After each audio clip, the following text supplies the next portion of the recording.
Hi my friends, and welcome to BEXIT the Rock Diary. Yeah, it's nice that you're watching again, and it's been really interesting. So at the moment, as you know, I'm starting my business, I'm starting singing, got my first booking, yay! And of course I'm taking a lot of workshops here and there, and yeah, you know, I just want to compare how to start off something like this and what the next steps are. And just now, before I'm doing this video, I just had a workshop, and this lady, she was talking about that it's not always a good thing to show and give everything off from yourself. And while I was watching this, I thought, whoops.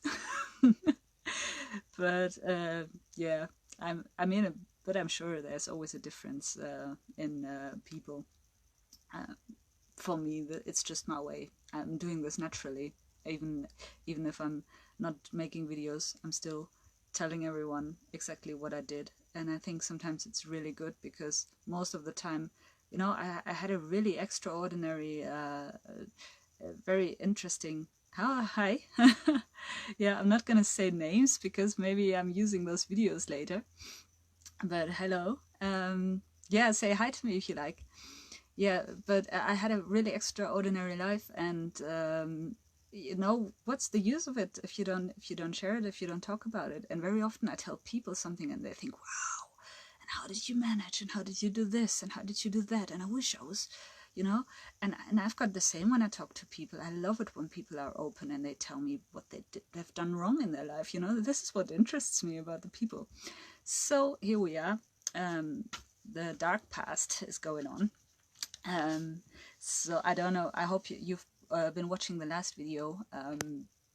You can find it here in the group too, because it's in the end it's going to be a little necessary to understand everything. But we took actually off at the moment when my oh yeah, exactly, I was 12 and really nice, and then I wanted to wear some different clothes, and I came home in different clothes from friends, and my mom was disappointed that I didn't talk to her about this, because yeah, she thought we had this relationship. And I don't know, and this thing, it turned so huge that and into such a big problem that I had the feeling I can't trust them anymore. So from that moment I just stopped it. And from this moment they were the enemy, and from this moment I was on my own. I didn't have a family anymore in my eyes, and I had to find something where I felt good with and where I felt familiar with. So you can see that this whole feeling good about myself wasn't really feeling good about myself. It was just, I actually just wanted my parents to be okay with me. Yeah. And when this didn't take place, I started going to the other direction and doing only the opposite of of what was expected of me. So because my parents are very spiritual, and you know, making congresses in newspaper, I knew that what's the heaviest thing you can actually do. And yeah, so I started to listen, you know, to death metal and to goth music, and I developed this really strong craving for, you know, deep depressions. It's really weird, but once you're in this mood and you listen to this music, and it's all about dying and love, and I mean, you all know vampires, right? It's very romantic actually, but in the end they kill you. You know. So but like this, for me, this was such a romantic idea. I just wanted to be taken away by a vampire or something like that. So I influenced some friends of mine to follow me, and would wear a white makeup and being dressed in black, and with this rock music, and you know, I found that this is where I belong. The music, that actually music for me is the only way, because I didn't talk to my parents anymore, not at all. I was a quiet rebella, or I don't know how to use it. A quiet rebel. Yes, a quiet rebel. Because yeah, I just stopped talking, and I just did what I wanted. But I didn't discuss, I didn't argue about it. Well, every now and then something happened that made me really angry, and then I screamed, of course. Of course. But then I went to my room and I didn't talk for a couple of days, and I turned the music up and I felt this is my thing, you know. So music was really my first love. And I don't know if I said this the last time, but when I was 3, I already practiced the song that I presented my parents, that I performed. So music was always something with me. So yeah, and yeah, from one thing actually leads to another. Met a friend at school, and we both were, I can't even say anymore that people were a bad influence on me, because I was a really bad influence too. And yeah, we started experimenting with drugs, started having boyfriends, and they were really old. I think this was 13, 14. I think with 12 I started smoking, just because I knew I wasn't supposed to. 12 I started drinking every now and then. And with 14 then experimented with all sorts of hard drugs. I mean, of course, the guys we were hanging around with, they were 10 years older. Yeah, so yeah, it sounds now like when you're older then you have to use hard drugs, right? No, but I think the kind of people that hang around with 14-year-old guys, they can't really, girls, I mean, sorry, the kind of people that hang around with 14-year-old girls can't be really normal people. Yeah, and then I found out that my whole way of, making people laugh and making people feel good, that this was really needed with the people I hung around with, because, I mean, most of them were really pretty far gone, or you don't want to know what kind of people I met. You know, they were all criminal, anti-social in their own ways, but they all had this, they all had this really good heart. I could see it. And so I felt really accepted there. And one thing, I could never actually handle drugs or alcohol very well. So I was, most of the time, I was the person everyone made fun of, because I was in the corner and I couldn't take it anymore. Yeah. So yeah, and it was, of course, a way to flee from reality, because I told you I loved school before, but when when this thing with my parents happened, this whole thing wasn't interesting for me anymore. So you could see that this whole loving school, it had more to do with loving how people thought of me, and loving being loved for being very good at school. But as soon as this stopped, I immediately started to hate school. So I didn't, it wasn't my own path from the start with, to start off with. So yeah, of course my grades went really bad. One thing that I actually never did was not go to school for a whole days, because just for the simple reason that I knew that, of course, people are gonna find out. So what I did was just the first couple of hours and the last couple of hours, just I was always very smart and very sneaky, I wouldn't I tried not to get caught, and I managed pretty well, I must say. Yeah, so let's just see if I didn't forget anything.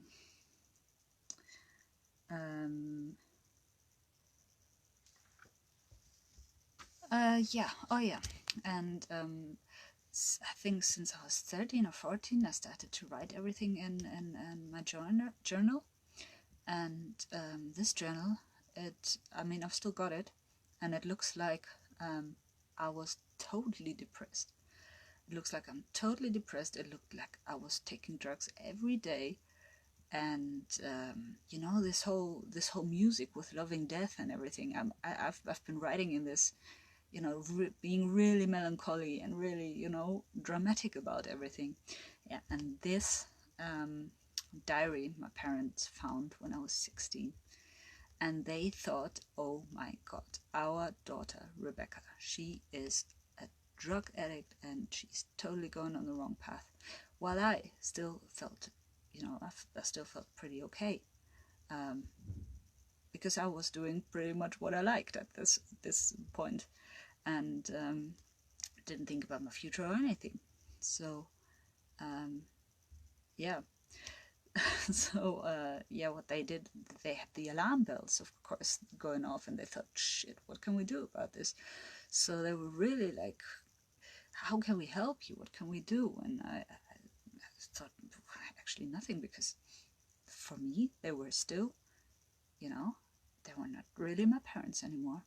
For me, they were just those people who don't like me. And it got worse and worse, and they don't understand me, and blah blah blah. So I would have never, you know, I didn't really want to open up. Yeah, we talked about a couple of things that would maybe help me, and they really tried their best to support me. And in the end, there were also drug tests, and I so not cared about those drug tests that I just asked a friend to pee when I had a drug test. I just took the urine of someone else with me, and things were fine, you know, and I could just do what I wanted to do.